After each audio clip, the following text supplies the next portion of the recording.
So yeah, in other news, Tarkov is doing a full hardcore wipe apparently next month, which is pretty exciting. I don't know exactly what hardcore Tarkov will entail, but I assume it'll be no flea market, found and raid required hideout items, and likely found and raid required quest items too. So I'm really curious to see how that goes, because I've always wanted Tarkov to be harder, bro. The progression in the economy is always trash in that game. Like, Tarkov's economy has always been just so scuffed because there's like no way to off-ramp anything. I also hope hardcore Tarkov means no insurance either. Yeah, the hardcore wipe should be interesting. I'm actually tweeting this up right now. I'll show you guys here. Since it seems we'll be getting a hardcore wipe next month, they should remove insurance as a function for the wipe.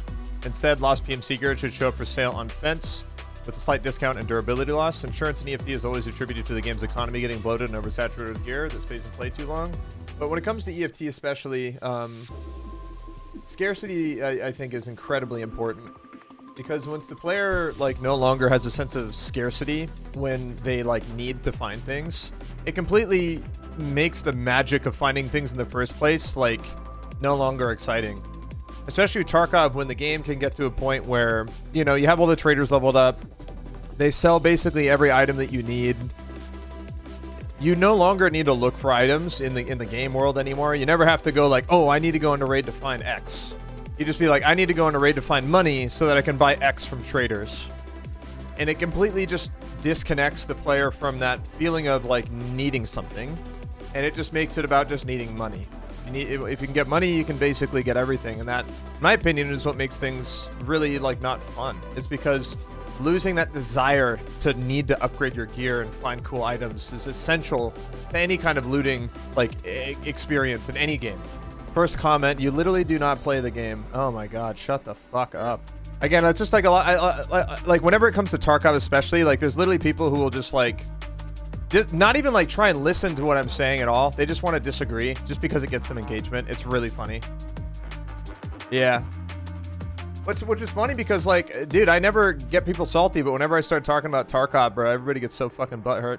I mean, guys, it's literally a fucking hardcore wipe. Why not make it hard? That's kind of the point. Nikita giving me some cool details about the wipe too. Nice. I'll save you guys the surprise for later.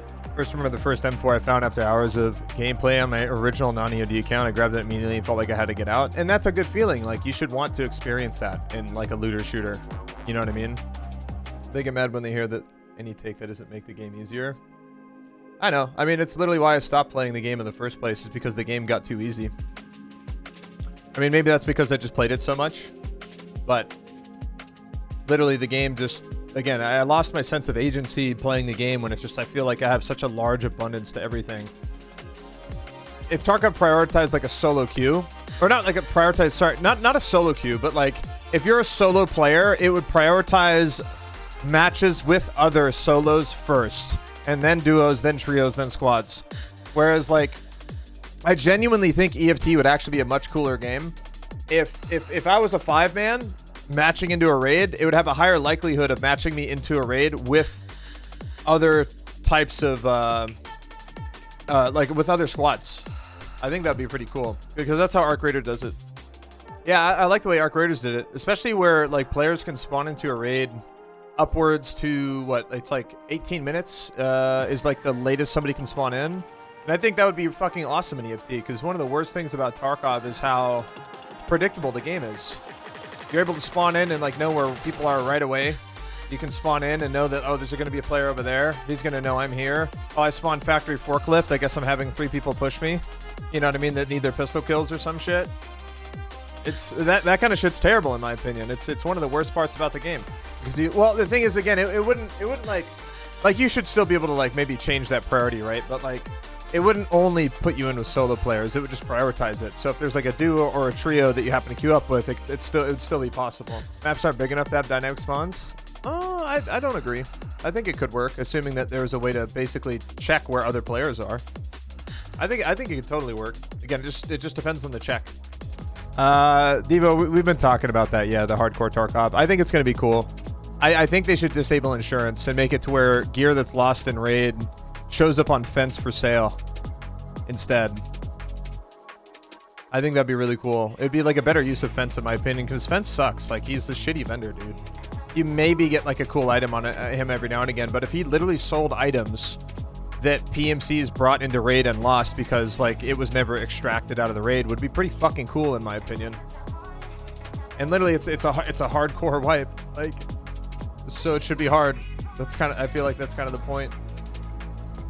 What do you think of faster player skill progression, but if your PMC dies, it resets? Nah, I mean, I've always said the skill system in Tarkov has been really bad. It's always been total dog shit. But I don't think you dying should mean resetting all your skills. If anything, I mean, I think losing experience on death could be interesting. There's definitely a few people I've watched that play Tarkov that have mental breakdowns every time they die. They still, you know, and that's the thing. What's funny is like, it's like the players that have like the biggest like hissy fits about dying in that game, they literally go back to their stash of like 40 million rubles, 100k USD, thick cases full of fucking gear, helmets, items, everything. And yet they just mauled over one fucking death and can't get over it. It's like, dude, like, you're fine. The XP gain for skills is way too grindy, boring to max, need rework. Yeah, I mean, dude, I've been saying for literally years, the skill system in Tarkov should literally just be like every other RPG in existence. If you level up your character, it gives you skill points that you can allocate to abilities of your choice. Obviously, skills should still be able to level up passively, but at the same time, it would be much slower compared to, you know, if like, because again, like every RPG that I've ever played, you level up your character levels up. Oh, great. I can build my character more. I get to allocate skill points, talent trees, whatever. Tarkov's one of the only games that doesn't have that. And it sucks because it makes the grind become something that's completely outside of the gameplay loop, where you're like, I have to run around overweight. Okay, let me drop my gear underweight so I can max out my endurance for the raid, and then put my gear back on, and then I'll leave and I get my experience. Whereas like really the focus should just be getting EXP, doing quests, killing mobs, looting stuff, farming experience. You know what I mean? And then getting that experience makes you level up, which therefore makes your character stronger. Like every RPG works like that. Every one. But the way that Tarkov's skill system works is completely devoid of that. Would it be better to allow insurance on gear as a one-time per use item model rather than being reinsured gear infinitely?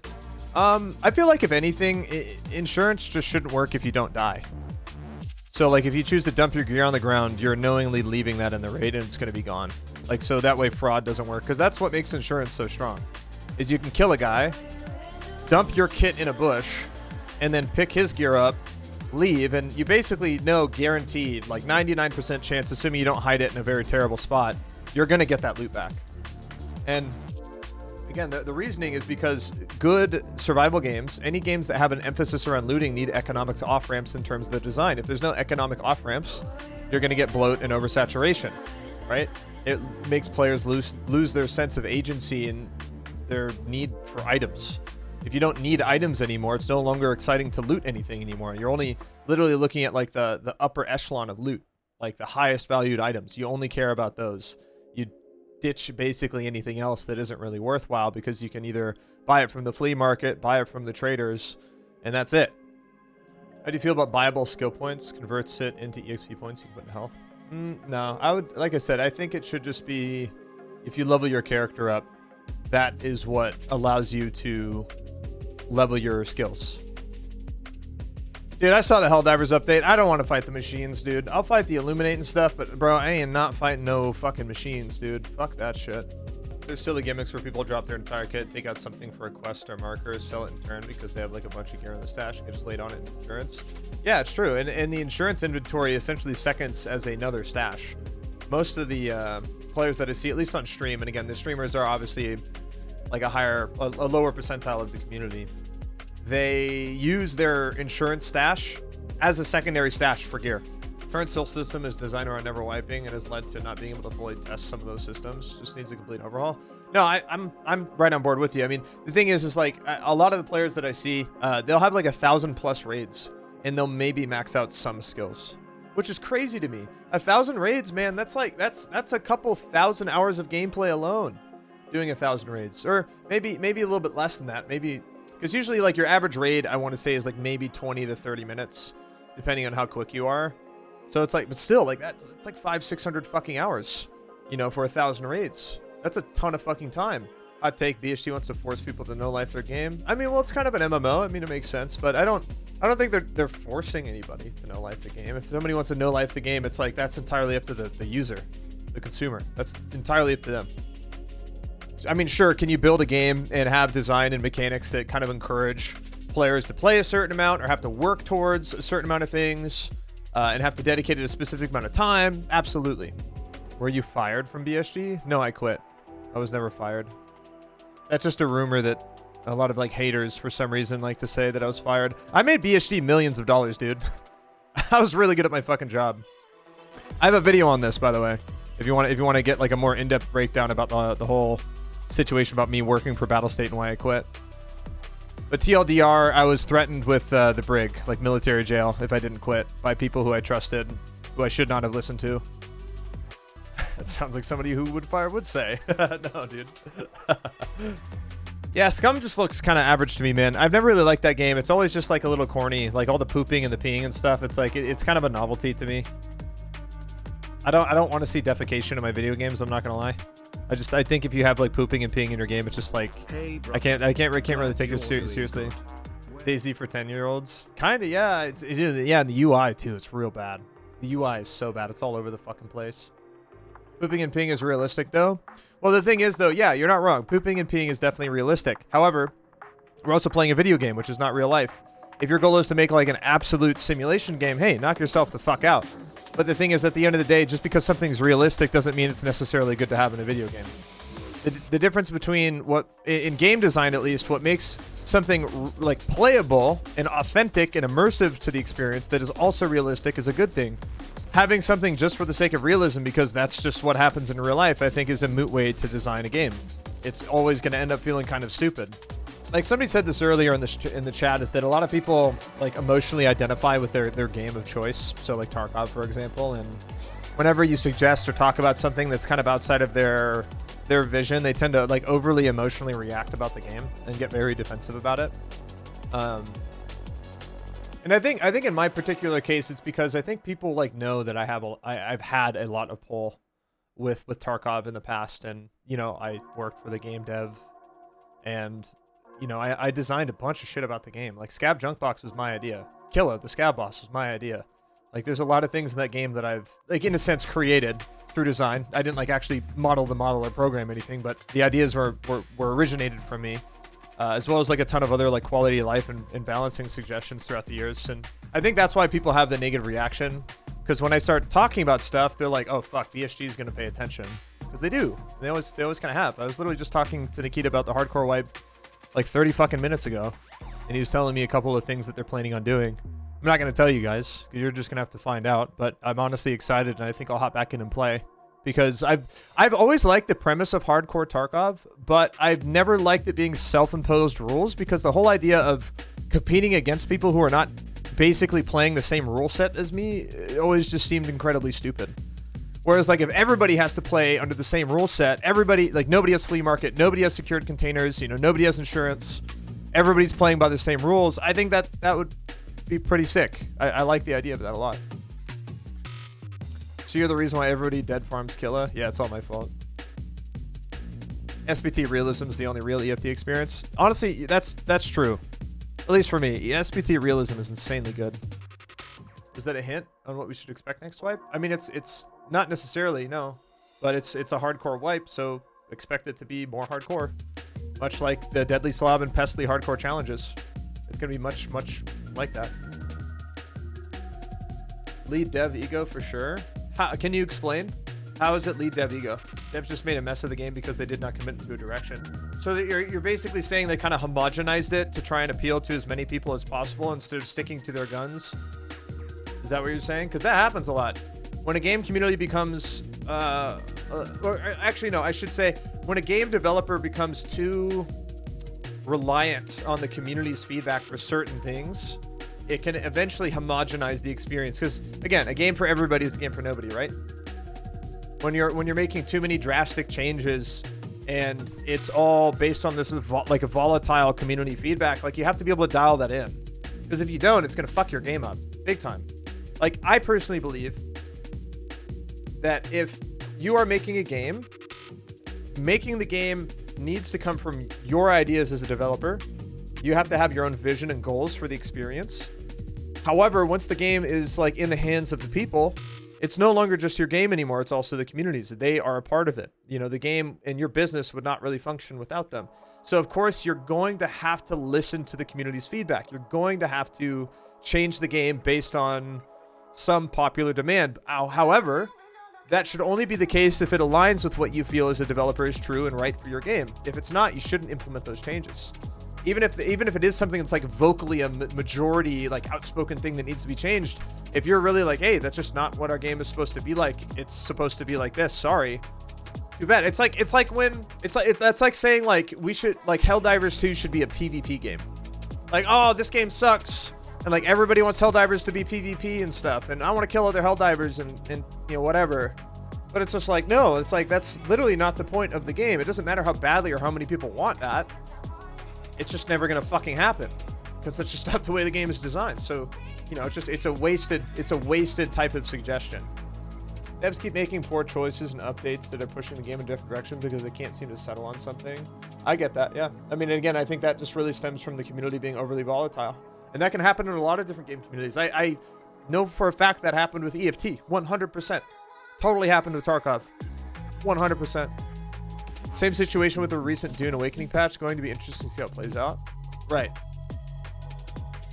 Arc Raiders is filling the Helldivers PvP gap. Well, again, the whole Helldivers PvP thing was literally just an example. Like, nobody's asked for that. You know what I mean? Like, and the people that do get shut down really quickly because they're fucking dumb. And they don't realize that this is just not a game for them. As I've gotten a lot older, because I'm 31 now, when I see games that I wouldn't play, I don't be like, oh, that game's shit, it should be like this. No, I have the self-awareness to be like, oh, that actually looks like a cool video game, but it's not the video game for me. Some people only like watching anime. I like watching anime. Anime is my favorite fucking type of TV show to watch. However, I don't really care for normal TV shows. I'm just not that, like, in terms of like media entertainment, like anything that I want to watch, I don't really watch movies, nor do I watch TV shows that often. I just watch anime. But it doesn't mean that I think those shows are bad or that they should all become anime because I like anime. You know what I mean? You just have to have that self-awareness to be like, this just isn't for me, and then just forget about it and move on to something that you enjoy and that you're interested in, rather than sitting there and just festering a bunch of negativity for no reason, because realistically, it's not going to change. You just like being mad. And I'm not saying you as in you guys. I'm just saying like you as in a general statement. Because that's what happens. People get so caught up in themselves when it comes to like games, media, because they are so emotionally attached to these things that they feel the need to make developers change it based on their preferences because it should be this way because that's what I want. It's like, no, it's just not for you, dude. Just go fucking play something else. And I really respect developers that have like the balls to be like, sorry, this game isn't for you. Go play something else. Like, if you don't like this, this will not change. And I think it's kind of rare for devs to actually do that for their games because it means alienating people. It means losing sales. It means, you know, kind of being an asshole. That's why I like seeing roadmaps and what devs plan on in the future and what they plan to implement. So it's no surprise to anyone. I agree. Yeah, totally. Good transparency is always a good thing. The age-old mantra, you can't make everybody happy.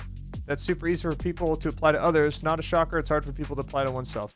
Facts. Perfect example would be the PoE 2 versus the PoE 1 deal. PoE 1 players didn't like PoE 2 and were told that the first game still exists.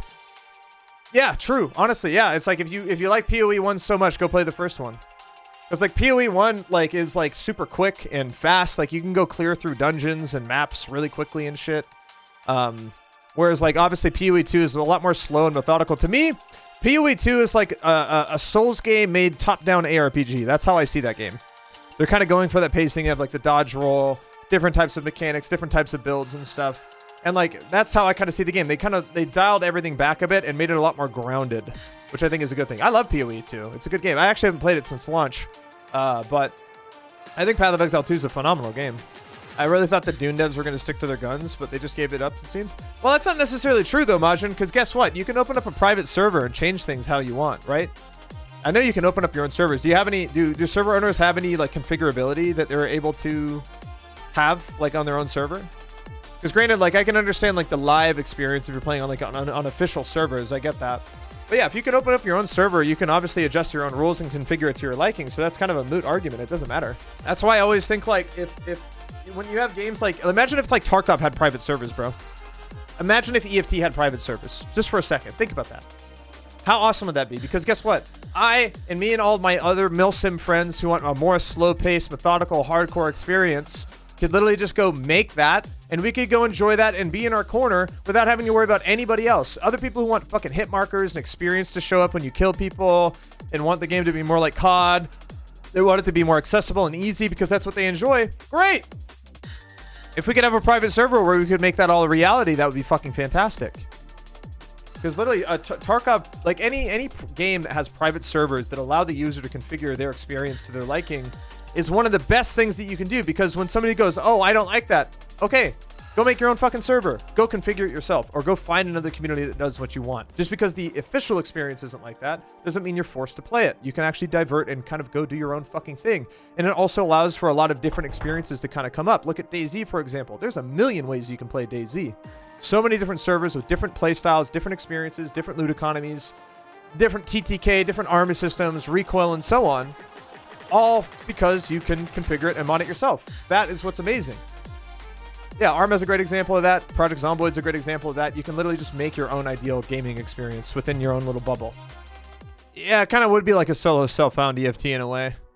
I feel like the secured container would still be there, but my assumption is that hardcore Tarkov secured container would be like no putting items in it in raid, for example.